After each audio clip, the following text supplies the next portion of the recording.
चलेगा तब तक झमेला है, तब तक झमेला। चाहे याद रहे ना रहे, पैसा बैंक में है और तू महाराज जी के पास है, लेकिन उस परिग्रह का बंध तुमको प्रतिक्षण हो रहा है। किसका बंध हो रहा है? अब संसारी जीव इतना ज्ञानी है, क्या बोलता है? पूर्व पुण्य के उदय से धन संपन्न हूं, बढ़ता चला जा रहा है। तो किसके ऊपर दोष दे रहा? ये तो पुण्य है मेरा पुराना, इसलिए बढ़ रहा है। तो आप कौन से चक्रवर्ती हो कि सब कुछ छोड़ के मुनि दीक्षा ले लोगे, आरिका बन जाओगे? इतने बड़े त्यागी तपस्वी हो तो स्वीकार कर लेते हैं, ठीक है, पूर्व पुण्य का उदय है तो जोड़े चले जाओ और आखिरी में छोड़ के जाके दिखाओ तो माना जाएगा। लेकिन अपन देख रहे हैं संसारी जीव एकत्रित तो सब कर रहे हैं और एक एक करके बिना दीक्षा लिए इस पर्याय से जाते जा रहे हैं, जाते जा रहे हैं, जाते जा रहे हैं। कई तो न द्रव्य रूप में त्याग कर पाते इस परिग्रह का आखिरी दिन तक, और भावों से करने की बात तो वैसे ही छोड़ दीजिए।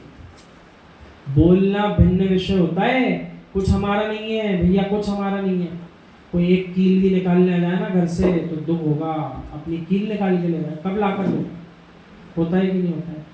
तो ये क्या है? परिग्रह है, उससे ममत्व है। तो जब तक भावों से ममत्व है तब तक भले ही द्रव्य रूप में आपको सामने नहीं दिख रहा, लेकिन ममत्व का भाव तो जुड़ा हुआ है, तो कर्मों का आश्रव जारी है। इसी का नाम भावाश्रव है। क्या नाम है इसका?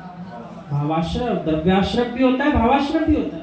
तो जब पकड़ के ही रखे बिल्कुल हाथ से चिपका के, तो द्रव्य रूप में आश्रव दिख ही रहा है, अपना मान के पकड़ के रखा है।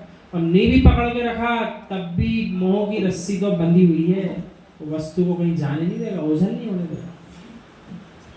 ये बात सत्य है कि नहीं? जो आश्रव परिग्रह का हो रहा है वो पुण्य आश्रव है कि पापाश्रव है? बोलो ज्ञानी। इस परिग्रह के पापाश्रव से आपको स्वर्ग मिलेगा या मोक्ष मिलेगा? ऐसा आपसे प्रश्न किया कि ऐसा आश्रव आप कर रहे हैं, इसके माध्यम से स्वर्ग जाओगे कि मोक्ष जाओगे?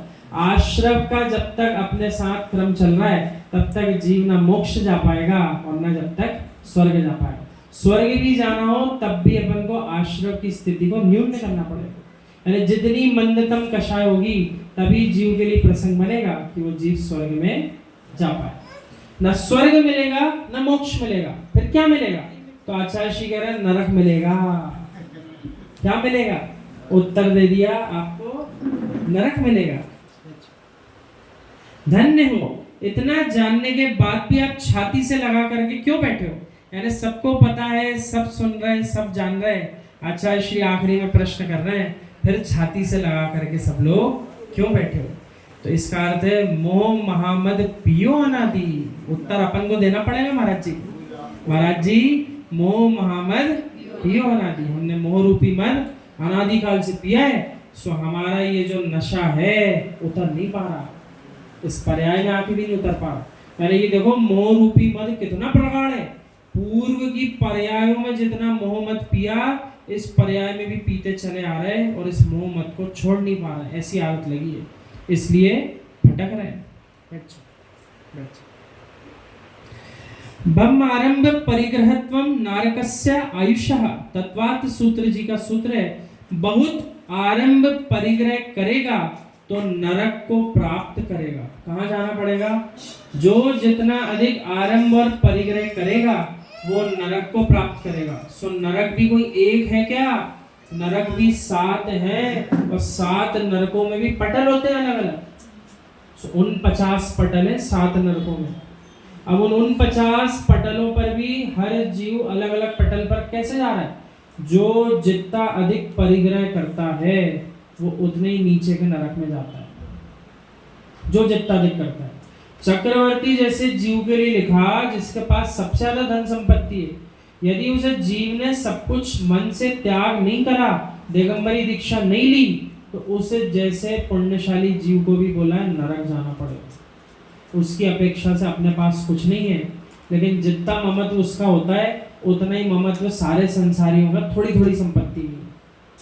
आप विषय को समझने का प्रयास करो, विषय गहरा है।